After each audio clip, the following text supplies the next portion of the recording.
We have to make sure that all the employees who come to work for us in the company feel great about coming to work, so that they bring their whole self to work. And the only way they'll do it is because they can go home and say, I work for a company that's doing something good for society.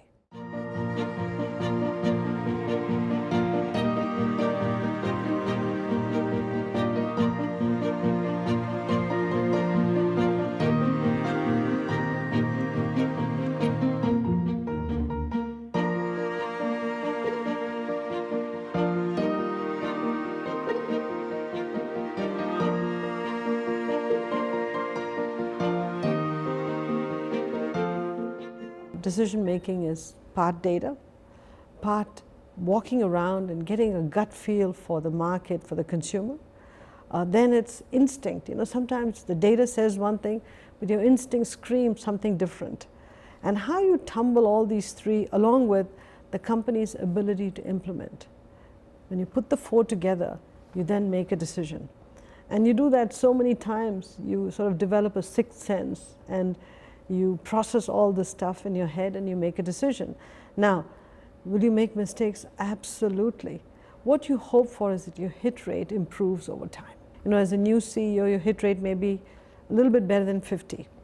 As you become a seasoned CEO, the hope is that you've been through the tough process multiple times, that your hit rate starts to go up to 70 or 80%. If your hit rate is always 100, then you're really not taking chances. Do you have to have a hard edge for bad decisions or the decisions that don't work out? Do you have to have a toughness, a thicker skin? Externally, yes. When you're in front of everybody else, you do have to have a thick skin, and you've got to make the decisions that may not work out.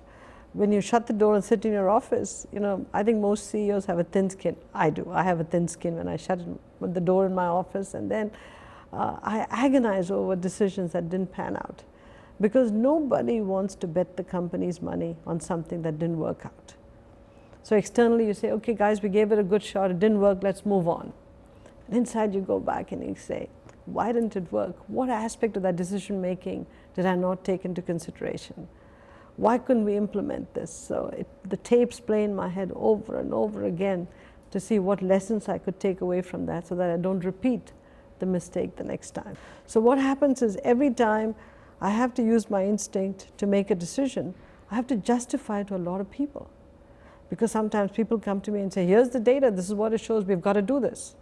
And I say, what doesn't feel right? Let me tell you why it doesn't feel right.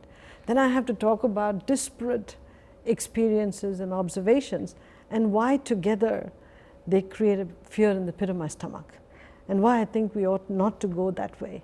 So I have to justify my decision. Another quote that I love very much: business cannot exist independent from society. Every company operates within a country, a community, employs a lot of people who are mothers, fathers, brothers, sisters, aunts, uncles in their life outside the company.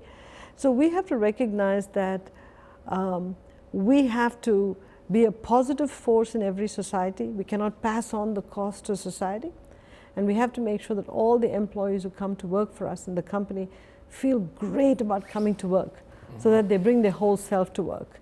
And the only way they'll do it is because they can go home and say, I work for a company that's doing something good for society. How do you lead a better life? How do you lead a better life?